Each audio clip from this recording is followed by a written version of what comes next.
Alright folks, welcome back to the channel. Today I want to talk about the incredibly small and cool Dunlop Crybaby Mini.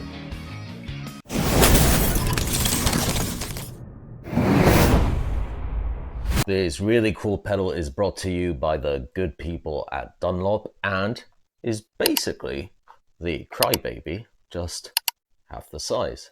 Looks really cool, feels really good, nice and solid. So let's look at what else it can do and what it sounds like. You heard this on the lead track of that little tune at the beginning of the video. What I tried doing in those lead lines was really to highlight some of the unique characteristics of this pedal. I've got to say, it was a real blast to do that because the parts obviously were massively influenced by the actual pedal. So I just naturally started playing those parts.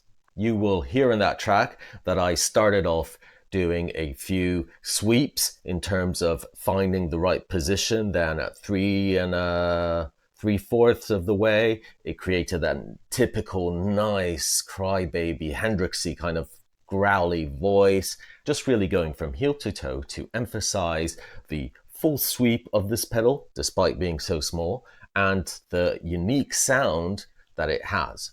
What I found is that this pedal is not only, as I said, very versatile, but it's also really good for players that want to cut through the mix. So you've got a really dense mix, and I found that specifically this Mini, because of something that we're going to talk about in a second, is really great for being able to put lead lines that will actually cut through the mix. The reason I'm saying this specifically is that this Mini wah has an incredible kind of hidden, I guess, feature. It's not that hidden really, that it has 3 different settings. So what it has is a low, which is a kind of Hendrixy, more deep bass focused sound, so very growly, very vocal. Then it has a vintage setting, which is a typical, like the original wah sound. And then it has the very typical Crybaby 95 sort of sound, which is basically the default sound of this pedal. So it covers those 3 models that Dunlop makes in bigger format pedals within this tiny baby.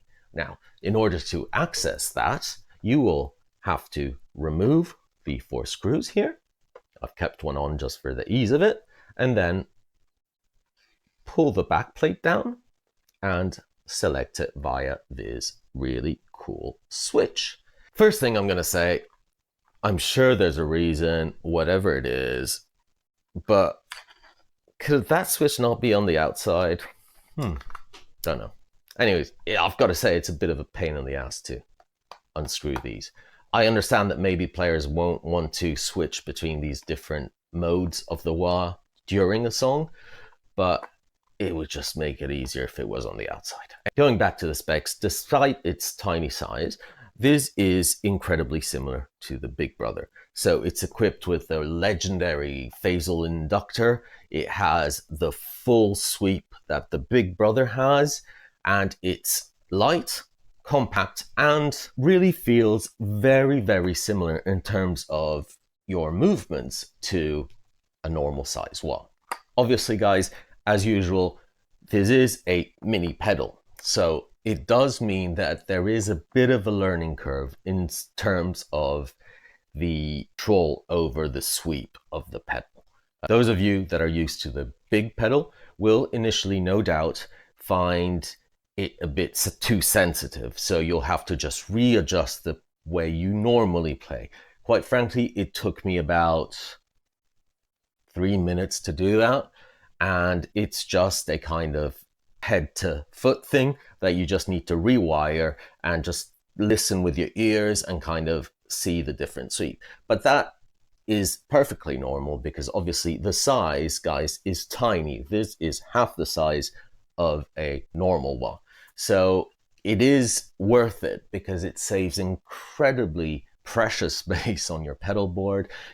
Today, whether you're playing a gig or whether you're going to studios, whatever it is, if you're taking the plane, everything costs. So carrying luggage, sending equipment abroad, or those of you even that travel locally but need to play gigs or rehearse with the band, this saves so much precious space and weight. You can just have this along and you're not going to miss any of the other sound. I think it's essential just to remember how light and how portable this is. So you've heard the pedal in a mix at the beginning of the video. What I want to do now is just give you a very kind of rough flavor of what each of the 3 settings sounds like. Just outside, just going to play a very simple guitar part and do it 3 times and switch between. So you guys can get a good idea of the kind of versatility of this pedal and whether, you prefer any one of those sounds. So let's change views and talk about my final conclusions at the end of it. Okay, I'm all plugged in. Let's try the 3 different settings of the Crybaby Mini. Let's start first with the low setting, which apparently is the Hendrix style one.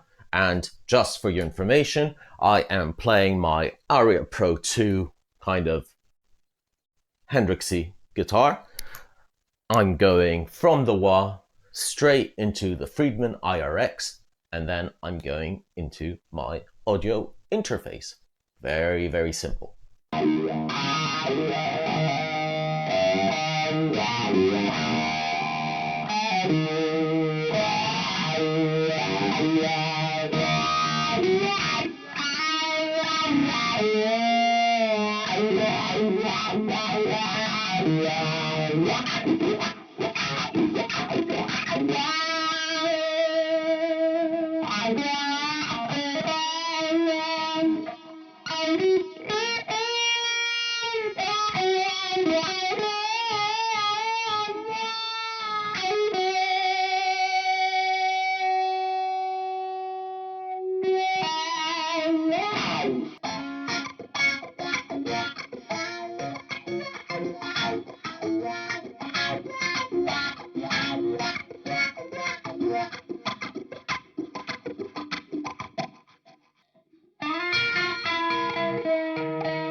So there you have it, guys. I hope you enjoyed those quick sound samples.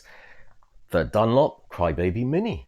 Look, I really enjoyed it. I actually don't think I miss my normal Crybaby. I think I'm going to stick with this.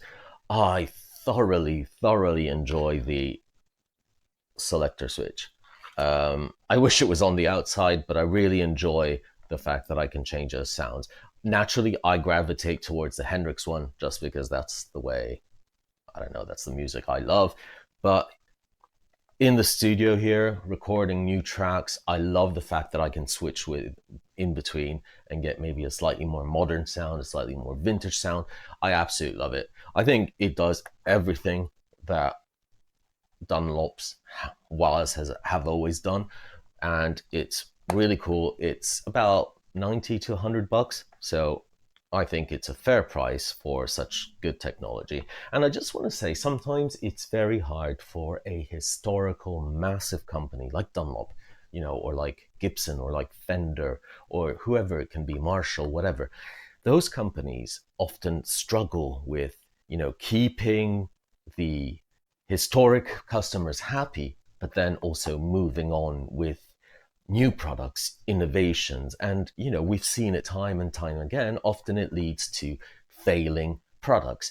I think the Dunlop Crybaby is a perfect example of when a big company, historic company like Dunlop, have created something which basically just is modern, it's smart because it's tiny, but it kind of gives you everything that you loved about the original product and a little bit more with that switching. It's still at the same price range and it's just solid quality. So really, this is a good example of how to bring your company forward, innovate, and do what people want in a new world, which is a world where everything is getting smaller, where, you need to reduce the size of everything. People don't travel to gigs with massive amps anymore.